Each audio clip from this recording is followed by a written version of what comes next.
खबर महाराष्ट्र के बीड़ से है, जहां क्षेत्र के निवासियों ने आरोप लगाया कि केज नगर पंचायत की सीमा में केज बीड़ रोड के पास रमाई नगर की बौद्ध बस्ती में रहने वाले बौद्ध समुदाय के नागरिकों को गांव के कुछ दबंगों द्वारा जानबूझकर धमकी दी जा रही है, जबकि जानबूझकर इस क्षेत्र में बौद्ध समुदाय के रहने वाले नागरिकों को प्रवृत्ति के लोगों द्वारा नोटिस देने का दौर जारी है और इन गांवों से जान का खतरा बना हुआ है।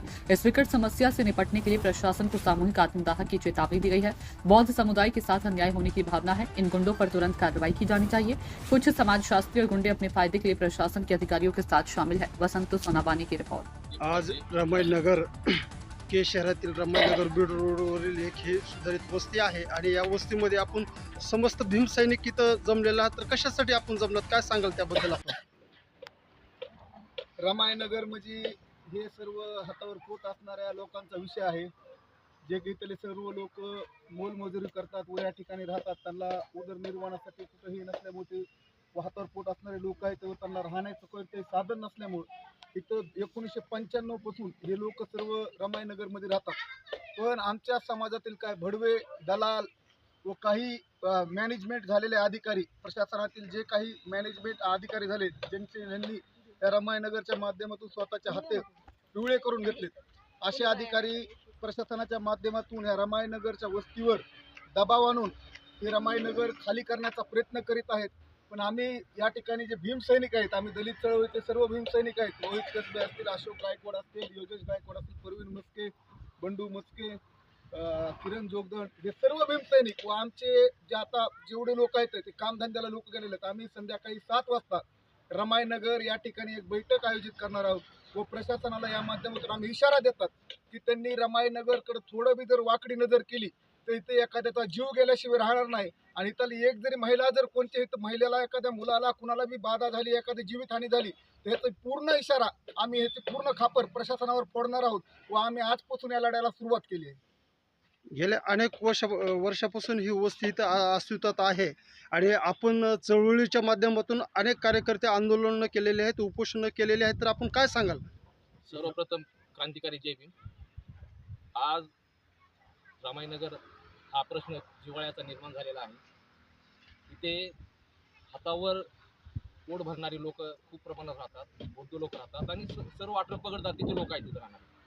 तर आमच्यातल्या काही समाजकंटकाने, जो की समजा कळमचा विषय आहे, अर्जबाजी करून इथं समजा रजिस्ट्री होऊ देणार नाहीत असे करून आणि नंतर विषयाला मॅनेज होऊन 10 ते 20 लाखाचा यांचं डील झालेली आहे. तर ह्या अशा समाजकंटकांना, दलालाला आमचा इशारा आहे आणि प्रशासनाला असा इशारा आहे की येणाऱ्या काळामध्ये जिथं जेवढ्या समजा राहणारी लोकसंख्या आहे तेवढ्या सहित आम्ही जेवढे आमचे दलित चळवळीत काम करणारे जेवढे भीमसैनिक आहेत यांच्या मार्फत आम्ही केज तहसील कार्यालयासमोर आत्मदहनाचा इशारा देणार आहोत आणि त्याचं निवेदन आम्ही आज रोजी तहसील ला निवेदन देणार आहोत आणि दुय्यम निबंधक जे की रजिस्ट्री ऑफिस आहे तिथं सुद्धा आम्ही समजा निवेदन देणार की ती जी झालेली रजिस्ट्री आहे ती कॅन्सल करण्यात यावी आणि येणाऱ्या काळामध्ये दलालांना इशारा आहे किंवा तुम्ही तुमच्या पद्धतीने व्यवस्थित राहा, समाजाच्या नावाखाली समाजाची फसवणूक करू नका, एवढं सांगतो. आताच अशोक गायकवाड आणि लखन हजारे म्हणले की ही खोटी रजिस्ट्री झालेली आहे. नेमकी ही रजिस्ट्री कुणी केली आणि कशी केली, काय आपल्याला माहिती आहे का बाई त्याबद्दल? तर ही रजिस्ट्री पहिल्यांदा 30/1 आणि 30/2 असे गायरानाचे भाग आहेत. हे किंवा आडसकरच्या शाळेसमोरील आहे. आडसकरच्या शाळेसमोरील जी समजा गायरान आहे, येवत्यामध्ये जो सर्व नंबर 78 तिथं त्याची अदलाबदल केलेली आहे आणि तीच परत अदलाबदल ज्या आपण ह्या जागेवर आता समजा रमाईनगरची वस्ती आहे त्या जागेवर 78 सर्व नंबर येवता आणखी डबल. तर हे तुम्ही समजा डबल कसं काय करतात? तर हे ह्याच्यामध्ये प्रशासनाचा हात आहे.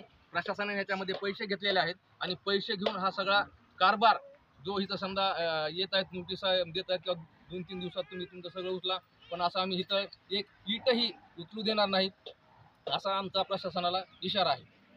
जे की गायरान जागेवर जी गोरगरीब, ज्याला की कुठं जागा नाही किंवा आता जमीन नाही अशी लोक राहत आहेत, तर शासनाचा काय नेमका असा आदेश आहे का की त्या गोरगरिबांना ते गायरानातली जागा खाली करण्याचा? आपण एक कार्यकर्ते म्हणून काय सांगाल? विषय असा आहे की केज शहरामध्ये हे रमाईनगर जे वसलेलं आहे, हे रमाईनगरमध्ये जवळजवळ सर्वच आपला दलित समाज सुखाने गुण्यागोविंदाने नांदत आहे आणि याला काही समाजकंटक लोक त्याच्या विरोधात रमाईनगर उठवण्यासाठी ते उभा ठाकलेले आहेत. तर आम्ही आमच्या सर्व समाज बांधवाच्या माध्यमातून आम्ही असं आवाहन करतो की ते जर उभा जर राहिले तर आम्ही सगळे समाज म्हणून त्यांना आडवं करण्याचा आम्ही पूर्ण ताकदीने प्रयत्न करू. जय भीम. मामा, आपण या ठिकाणचे रहिवासी आहात, तर आपल्याला नेमका काय त्रास होतो इथं?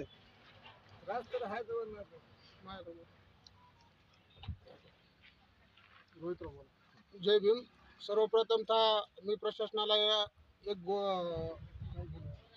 दोन वाक्य नमूद करू शकतो की पाण्यातला मासा झोप घेतो कैसा जावे त्याच्या वंशत्वाकडे. आज हे गोरगरीब कष्टकरू लोक या ठिकाणी जगत असताना आणि त्यांचं या ठिकाणी काय 10-10, 5-5 मजली माड्या बांधलेल्या नाहीत. या ठिकाणी पत्र्याचे शेड मारून स्वतःचा उदरनिर्वाह करणारा हा समाज आहे. हातावर पोट आहे. आज कमवलं तर उद्या खाणार आहेत. आणि जर या ठिकाणी तुम्ही बुलडोजर चालवून जर यांचे संसार उद्ध्वस्त करणार असताल तर नेमकं या प्रशासनाची मानसिकता काय आहे?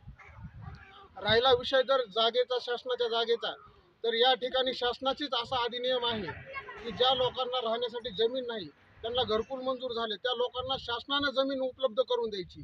मग ह्यांनी जर जमीन ज्या जमिनीवर राहत असतील, खात असतील, तर त्यांचा संसार उद्ध्वस्त करण्याचा अधिकार हा कुणालाच नाही. तर प्रशासनाची जर कुणासंग जर मक्तेदारी चालत असेल आणि भांडवल करत असतील तर हे चुकीचं आहे. या ठिकाणी जर तुम्ही पाऊल टाकताल तर आमच्याशी गाठ आहे. आज या ठिकाणी सर्व भीमसैनिक रस्त्यावर उतरलेले आहेत. जर तुम्ही या ठिकाणी कारवाईचं जर निदर्शनास आलं तर आम्ही उद्या आत्मदहनाचा इशारा दिलेला आहे आणि मोठ्या प्रमाणात तीव्र आंदोलन छेडलं जाईल. या ठिकाणची एक काडी जरी हल्ली तर सर्वस्व जबाबदार तुम्ही राहताल. या ठिकाणी गोरगरीब कष्टकरू लोक जगतात. या ठिकाणी लहान लहान मुलं राहतात. या मुलांच्या भविष्याचं काय? या मुलांना पुन्हा राहायचं कुठं? जर तुम्ही जर कुणाचे 10-5 रुपये लाचारी पत्करत असताल आणि इथं भांडवलदारी होत असेल तर यांच्या भविष्याचं कोण पाहणार? मोदी या ठिकाणी प्रशासनाचा जर मोठा GR असेल की यांना जागा द्यायची तर या मुलांच्या भविष्याचं तुम्ही काय करणार आहात? यांना शिक्षणाची सोय आहे का? या ठिकाणी राहिले या ठिकाणी यांना पोटाला अन्न जरी नाही मिळालं तर त्यांना निवारा तरी कमीत कमी मिळावा.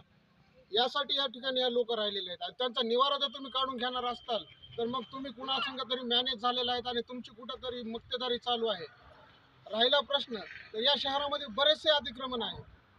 तुम्हाला या ठिकाणी दलित वस्तीवरच काय म्हणून महाराष्ट्रात प्रत्येक ठिकाणी दलितावर अन्याय चालू आहे.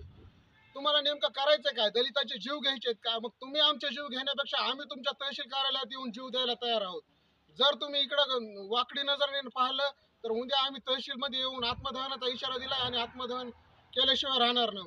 एवढंच या ठिकाणी बोलतो. जय भीम. जय. आपण या ठिकाणचे रहिवासी आहात, तर नेमकं आपल्याला ह्या ठिकाणी कोण तुमचं राहते हे निवासस्थान उकडून टाकणार आहे, अगर उद्ध्वस्त करणार, असं काय आहे? या ठिकाणी आता गेली 20 ते 25 वर्षापासून आम्ही रमाईनगरमध्ये इथं रहिवासी आहोत, वास्तव्यास आहोत. आणि इथले सगळे आमचे रहिवासी म्हणजे हातावरलं पोट आहे. प्रत्येकजण आपापल्या मजुरी केली तरच ते त्यांचं पोट जगू शकते. आणि इथं असं आहे की संध्याकाळी आल्यानंतर आम्हाला काहीतरी बातम्या मिळतात आणि संध्याकाळी आलेला माणूस जो आहे, कामावून आलेला माणूस आपला टणकून भागून आपला झोपडीमध्ये झोपलेला असतो. काही गावगुंडांनी येऊन दगडफेक केली, काही बाटल्या फेकल्या. हे प्रत्यक्षात घडलं. मग आता की परवाच्या दिवशी मला वाटतं 2 तारखेला पोलीसची गाडी आली. पोलीस म्हणले की तुमचा पुरावा दाखवा, नसता मग तुम्ही खाली करा. 2 दिवसांनी म्हणले तुम्ही खाली करा. मग खाली करायचं तर आमचे हे जे लहान लहान मुलं बाळ आहेत, म्हातारी कोतारी माणसं आहेत, आम्ही जायचं कुठं, राहायचं कुठं, हा प्रश्न आमच्या पुढं पडलेला आहे. सुरुवातीचा प्रश्न फक्त राहण्याचा पडलेला आहे. आता जगण्याचं एक वेगळं साधन झालंय, जगायचं कसं हे झालंय, आणि आता राहायचं कसं, हा 2 प्रश्न आमच्या पुढं हे रहिवासी आम्ही इथं पडलेला आहे. आम्ही खायचं काय? खायला जर मजुरीला जावा तर पाठीमागं JCPनं उकडून टाकूत किंवा तुमचं शेड उठवूत, तिथं तुम्हाला राहायचं नाही, तर हे विकले गेलंय. हे अशा पद्धतीनं आम्हाला वारंवार आम्हाला धमक्या मिळू लागल्यात. मग आम्ही करायचं काय? प्रशासनाला आमची एवढी विनंती आहे. विनंती करून जर प्रशासन ऐकत नसेल तर आम्ही सर्व रमाईनगरमधील जे रहिवासी आहेत ती त्यांनी एक निर्णय घेतला आहे की आत्मदहनाशिवाय पर्याय नाही. कारण जगायचं काय? जगण्यासाठी तर मजुरी करावं लागेल. मजुरी करायची म्हणजे बाहेर पडावं लागेल. बाहेर पडायचं म्हणलं तर परत आणखीन इकडं निवारा नाही.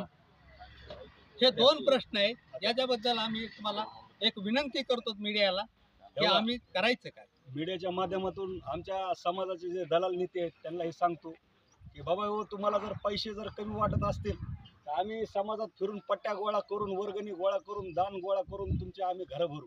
पण ह्या लहान लहान जे आपले दलित समाजाचे लेकरं आहेत त्यांच्या डोक्यावरचा छप्पर घालू नका तुम्ही, लक्षात ठेवा.